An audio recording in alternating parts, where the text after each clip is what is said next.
My name is Samantha Bass. I'm owner of Samantha's Modeling. You are watching AccessTV.org.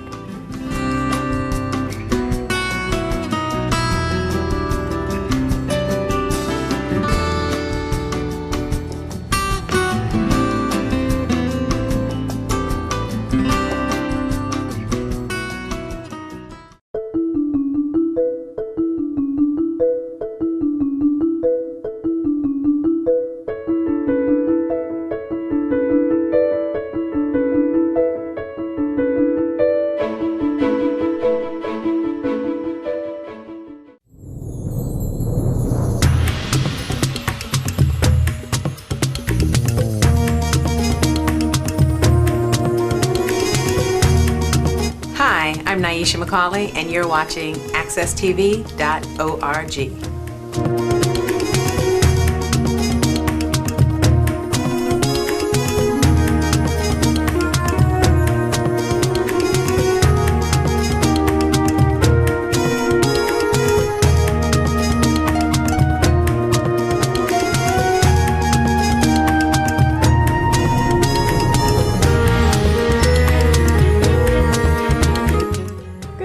And welcome back to Miss Cleo's Storytelling Corner.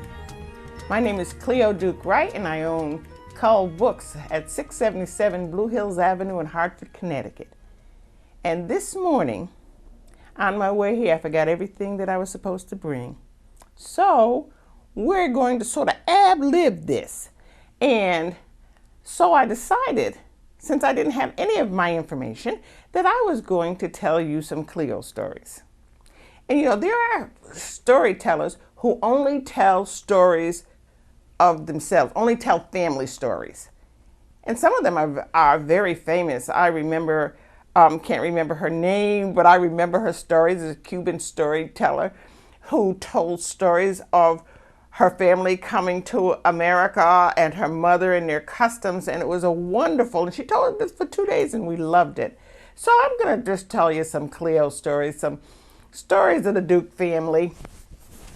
And when I was young and I was second born, there were 3 children, Ines, Philip, and Cleo. Ines was, well, she was very smart, if any of you know her, and she was always in a book. And as far as I can remember, she never played with any dolls, even though she got dolls for Christmas every year. Philip was the typical boy, playing jokes. One time he hit me right here. I still have the scar as I was coming around the corner, hit me with an army boot. He was playing something, but I survived that. But our family, my father was a Southerner and my mother came from Hartford, Connecticut. And we had a very interesting life. Not so different than anybody else's, but my father was kind of a slow-talking Southerner, and he had a very curious middle daughter. And he used to say, "Baby, that girl just keeps on embarrassing me. She just won't stop asking questions." But I had a very vivid imagination, and I pulled my whole family into that imagination. I remember one time when we first learned about the Bible and they told us about the devil and how bad he was and how wonderful God was. They told us all of these stories, and I was about 4 years old, and they told us that the devil was in the ground. So I took my 3-year-old brother Philip and we went digging for the devil. And we dug and we dug and we dug. Of course, my sister was over there saying, "You're crazy. You can't find the devil." I said, "I'm gonna find the devil. He's down here." And we dug, me and my brother. And finally, I said, "Philip, do you see that devil's horn?" And my brother's looking, and he's agreeing with me because he doesn't know the difference, and neither do I. But I was gonna find the devil. And that day, I found the devil. I didn't find all of him, but I saw his horn. And I went around telling everybody I dug up the devil and I saw his horn. And everybody just looked at me, and my father, as usual, just shook his head, and my mother, as usual, said, "Oh, please, Cleo." But I said, "I really did." And of course, my grandmother said, I know you did. My grandmother was always telling me, didn't tell me that I was talking nonsense. She always said, yes, Cleo, that's good. You found the devil. And I said, yes, I found the devil. Well, as the years went on, my storytelling got even bigger. So I kind of always was a storyteller. Oh, there was a time, and I was in the first grade. And I was in Miss Fenneman's class, you know. And I got tired of being in school. And the sun was shining so bright that I wanted to go out and play. And Miss Fenneman, you know, she just wanted us to do this work. And I didn't want to do any more work. So I went up to Miss Fenneman and I said, oh, Miss Fenneman, I have a headache. I have a stomachache. I don't feel good. Could I go to the nurse? Miss Fenneman looked at me kind of funny, but she said, all right, go to the nurse. And I marched down to the nurse as happy as I could be. And as I got there, I kind of felt funny, but that was all right. I just walked on down to the nurse. And when I got to the nurse, well, her name was Miss Manchester. She took my temperature. And she said, oh, no, Cleo, you have a temperature of 102. I said, 102? Yes. So we're going to have to call your parents and have them come and get you. I didn't like the way this was looking. And then she said, just lay down on the cot until your parents get here. Well, 2 o'clock came and 3 o'clock came, and I guess my parents couldn't leave work until after they finished. You know, they didn't come and get me till about 4 o'clock when all the kids were out of school, out there playing, and I was laying in the nurse's office, really sick. And when I got home, could I go out and play? No, I had to go to bed because I had a temperature of 102.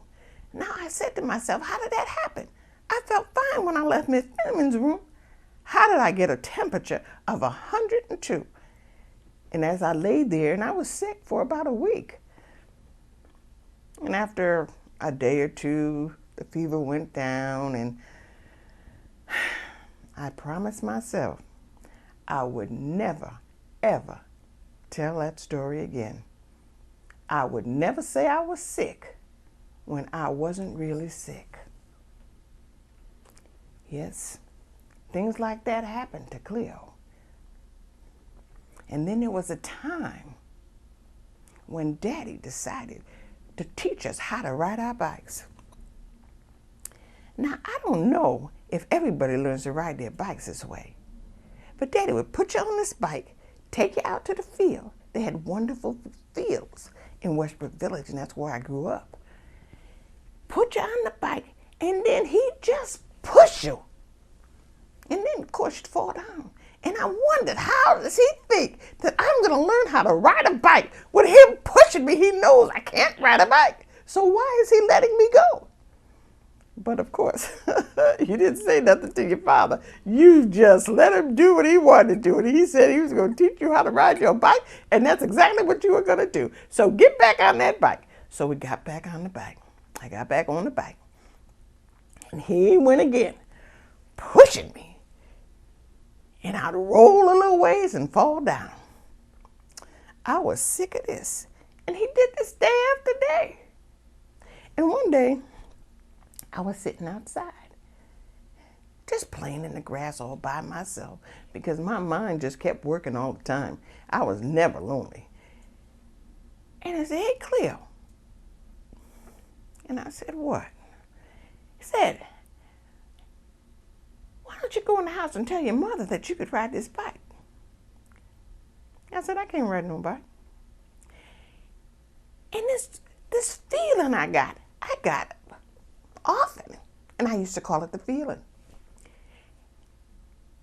Cleo, go in the house and tell your mother to come out and watch you ride your bike. I said, I can't ride a bike. I kept saying to myself, I cannot ride a bike. I'm not going in the house and telling my mother nothing.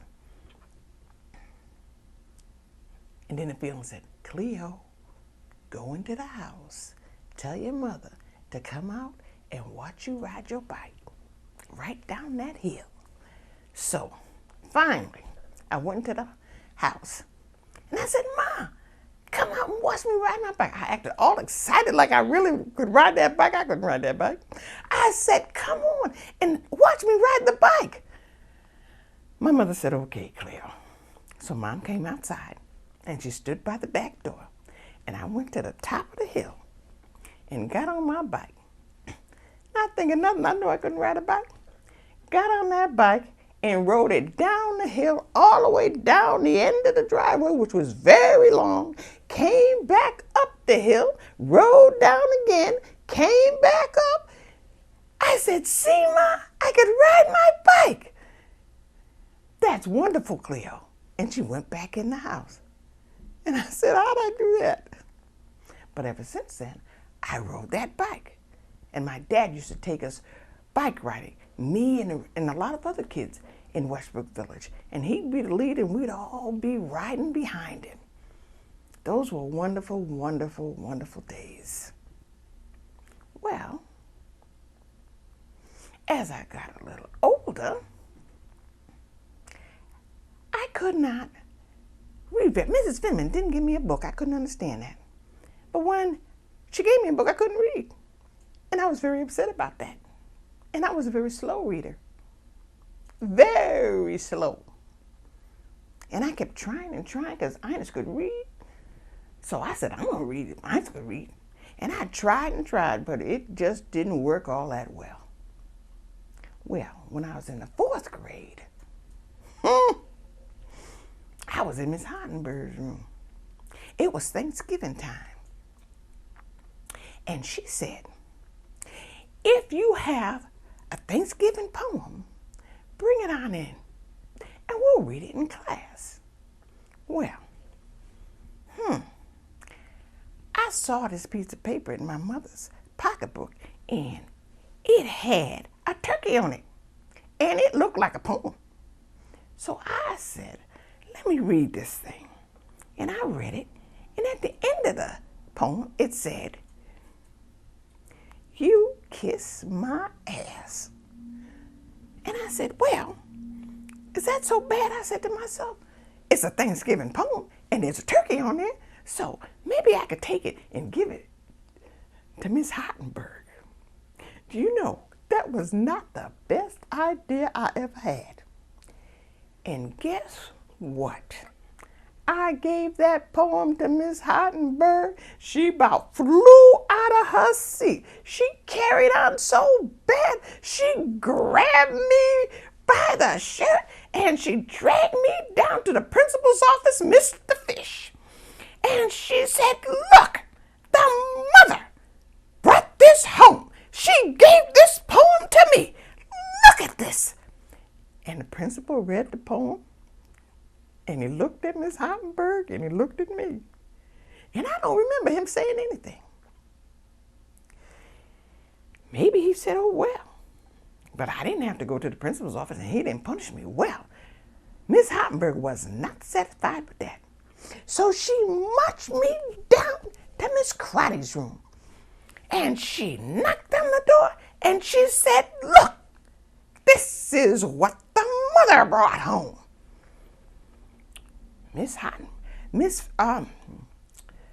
What was her name? Teacher looked. And she looked. This was a teacher, she wore her sweater upside down all the time. And she looked at Miss Hartenberg and she looked at me and she said, "Oh, well," closed her door and went back to her class. Miss Hartenberg was burning up. She took me back up to the class and sat me down. And that was that.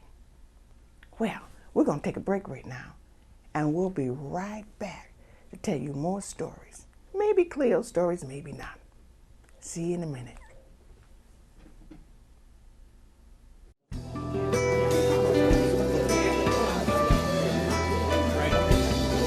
I'm very happy to be here tonight to congratulate and support AccessTV.org.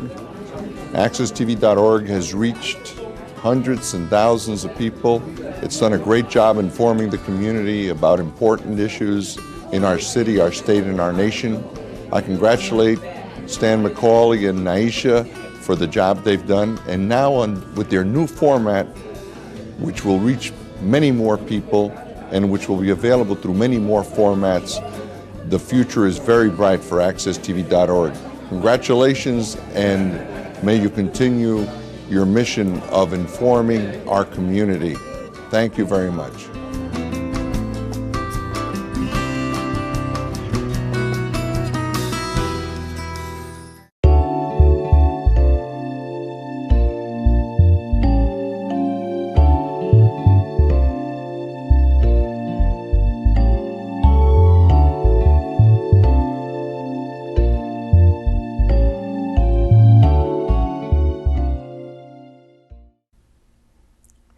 Welcome back to Miss Cleo's Storytelling Corner.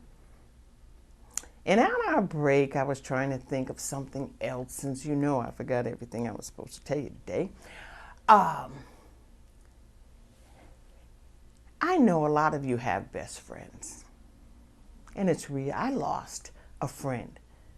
Now, you might not call her my best friend, but you call her my friend because we were together since birth and started school together, graduated together. We were just really close in a certain kind of way, a kind of secret way that nobody else knew, just us. And every once in a while we'd make that telephone call and we would talk a long time. Of course, she talked about me. She was always talking about me. Some good, some not good, but I loved her really a lot. She was my friend. I knew she was going to talk about me. But when we were in the 4th grade, I'm going to tell you about this, just 4th grade, she couldn't say San Francisco. She said San Francisco. And we laughed at her. And Miss Homburg said San Francisco. And Jan would say, San Francisco. Well, we laughed and we laughed and we laughed. There was quite a few words that Jan couldn't say. I think sometimes I thought she was just faking. She could really say them. But because I thought the word she was saying was hotter than the word she was supposed to say. So I said, I don't believe she really can't say it. But maybe she couldn't. I don't know. So it was a standing joke, San Francisco. So I made up a story when I decided. Of course, I used to dance and sing and carry on and run around the house and fly through the air and do all of these things. And everybody that knew me knew that I was going to do all of these things and make up stories. And so I made up a story about Jan. And she was a secretary. And I call that play or that story, Met Him in the Middle. It was a wonderful, I'm not going to tell you that story now, but it was a wonderful story about Jan and how she couldn't say San Francisco, but she could type and she could read and she could take notes and she could do wonderful things. Of course, I'm just going to tell you a little bit about who was in this story, because, you know, I was a movie, but I just loved movies when I was a little kid. Not the same movies the rest of the kids loved, but I loved movies. And I really liked Frank Sinatra. So I had him in my movie. I liked Frank Sinatra, Gene Kelly, and Sammy Davis Jr. And it was just a wonderful story about musical, and I made up songs and everything. It was just something. And there was Jan. She had a misstep every once in a while, but the fellas got her in line. I lost Jan 2 years ago. Suddenly, she passed away. And the last time that I saw her, she talked and talked and talked and talked. And I said, wow, her eyes looked funny. And she talked and talked about her granddaughter, about her family, and that she was going to retire next year. And, oh, and she was going on vacation, and she never got to retire. I'm sure there's things she wanted to do, but she never got to do them. And so many times I think of her, all the names that she called me, because she dated when I didn't date, you know, and she said, you're just jealous because we're dating and you're not. I certainly was jealous. But she was a great friend. She taught me how to drive a stick shift. And I'm still driving one today. She's taught me in 20 minutes. Well, maybe 40. And then the next day I went down and got my car. There's nothing like a friend. Nothing in this world. Well, then as I got older, and I decided, oh, I wanted to be so many things. You know, like we think when we're children. That's why sometimes with our children today, I always wanted to be something. It wasn't a nurse, it was an actress. Of course, most of the time it was an actress. But I had to pretend I wanted a nurse because they said that being an actress didn't make sense. I always had a dream. I always had something I wanted to do. But now I ask children, what do you want? What do you want to be? And there's no answers. That's scary, isn't it? There's no answers. Say fireman, say ditch digger, say something. But there's nothing that they say. So many of our children. So I get nervous. What can I do to help them dream? Because I just think that dreaming is just such a wonderful thing. And I know that I have friends who say, Cleo, please, put your feet firmly on the ground. But they never were firmly on the ground. So I guess at this age, they're never going to be firmly on the ground. So teach your children how to dream. Tell them stories. Make them up. I always made up stories with my kids, always. One day I was at the breakfast table, and I think they wanted a dog or something, or a dog came on television, and I told them about the dog. I told them about once upon a time, there was this little boy who was going to school, and he looked in a pet shop and he saw this little dog. And oh, how he wanted the little dog, but he couldn't have that little dog. His family didn't want it. And I sang them the song, and he cried. And we sang. You remember that song, any of you? How much is that doggy in the window? Off, off, the one with the waggly tail. How much is that doggy in the window? I do hope that doggy's for sale. And the little boy went to school, and every day he would pass that pet shop, and oh, that one special little doggy he wanted, and he asked, oh, he asked, and he asked his parents, but they said, I'm sorry, son, we cannot have a dog. Who's going to take care of the dog? I'll take care of it, he said. They didn't believe him. We'll end up taking care of the dog. No, you can't have a dog. Maybe when you're older, but he won't be a puppy when I grow up. He won't be there when I grow up. He won't be there even when I get older. Please, Mommy, please, Daddy, let me have that puppy in the window. Well, your birthday's coming up. Maybe we'll get you a stuffed animal. Okay, wouldn't that be wonderful? No, I want the puppy in the window. And then one day, he went by the pet store, and the doggy was gone. Oh, that doggy was gone. And the little boy was so sad.